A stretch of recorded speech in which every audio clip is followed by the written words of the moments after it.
I was living in Texas, was having some domestic issues with my daughter's father, and there was a point where it escalated to threatening to burn our house down while my kids and I were still in it. And at that point I figured I needed to get out. I was 10 at the time when we moved to the United States. We first migrated to Tajikistan, and then to Russia, and then to the US. When we came here, we felt a sense of security and safety, but we didn't have anything. We didn't have money, we didn't have a home, we didn't have family. We were completely unaware of the language and the culture, and yeah, we were alone. My son was about 4.5. He was diagnosed with cancer, and for the first year he went through treatment, and then he had a remission. Then the following year it came back again. I had to start asking for time off for work to take him to appointments and take care of him.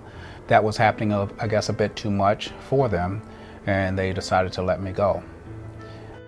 I was married for almost 10 years to my high school sweetheart at the time, and we had a marriage breakdown. We had a complete and total breakdown. We lost hope in each other, we lost hope in our family, and it became mentally abusive for the both of us.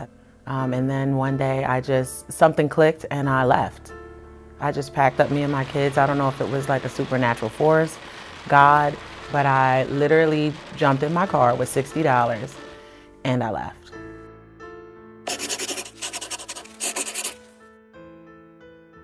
At night, I would hear my mom cry in her room, and she would do it alone, because now that I know why she isolated herself, it's because she didn't want my siblings and I to know that she was just as fearful as us. And even when we came here, when we were living with her friend, I could still hear her cry. And I guess it was that hopelessness, because I knew I couldn't do anything to help her, to make her stop crying. I'm so sorry. Then with no job and still having to take him for his treatments, things had gotten extremely difficult. I ended up losing my house, as well as not having a job. Losing the house was like having, the floor just fall out from under you, and you're on a free fall, and you're grasping to anything to stop the fall, while you have all your kids, you have the family on your back, because there's really no place for them to go. You're the provider, you're the one that's supposed to take care of them. You have to hold that unit together. And I was using all my money for court. I lost the regular job that I had because of it, and then I started school and was working part-time for a nonprofit. Just wasn't making ends meet, and I was threatened with eviction. Then eventually he found out where we were living, talked about coming by and burning down our house. So the next thing was for me just to kind of put all our stuff in a car and just figure it out. The mission of Homestretch is to empower homeless families with children to secure permanent housing and to attain the skills, knowledge, and hope they need to become self-sufficient.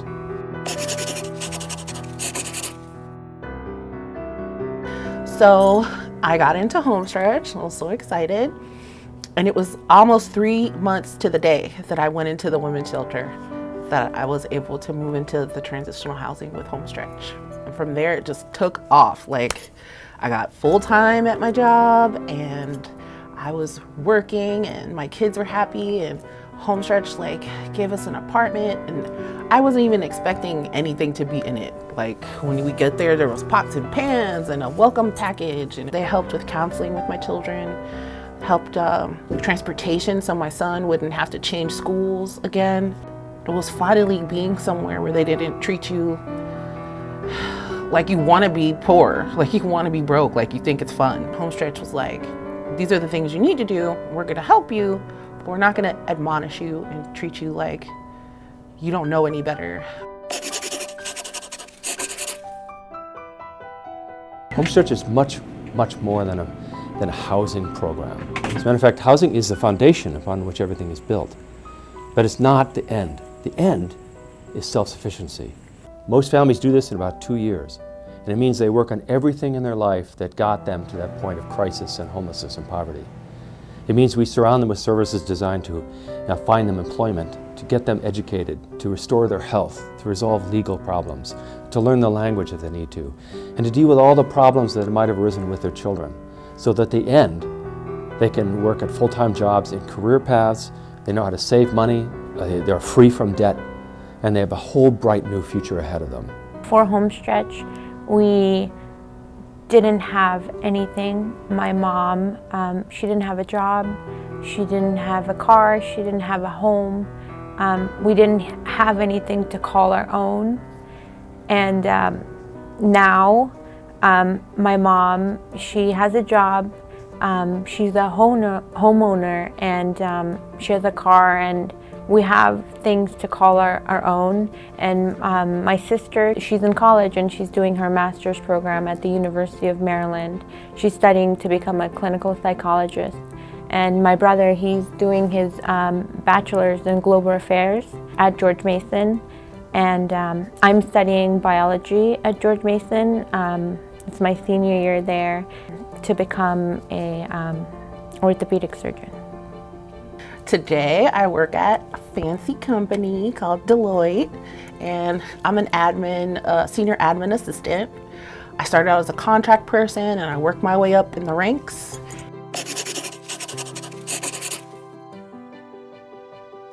My time with Homestretch, to me, it's never ended. I went through, I graduated, but I still talk to Heather here at Homestretch for financial and my taxes and things like that. I had so much debt coming in. I had everything just about taken care of when I come out, and now I am completely debt-free. I've learned how to manage everything to where I get what I need. Here I am, 2 years after the program, still standing. I have a full career. I'm focusing now on mental strength, not only for myself but for my children, and making sure that I don't coddle them or shelter them, but making sure that they understand that when things happen, it's still okay. You can still rise above, you are still going to be fine, we're still breathing. And as long as we're breathing, we're achieving. Homestretch contributed to me as a person in general, with who I am today and who I aspire to be in the future. Because I think at a time where there was only darkness around, Homestretch was truly, it was delight. It was kind, it was a definition of kindness and being genuine, and something that, you know, we hadn't seen for so long. And I don't know, I don't know how to describe it. It was a sense of hope for us.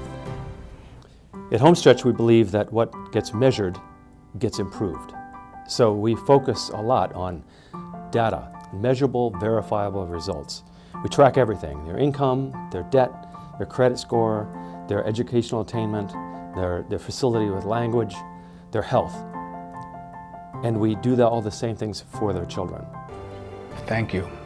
Thank you, Homestretch, for being there for me, helping me to keep my life together so I could be there to provide a better life for my kids.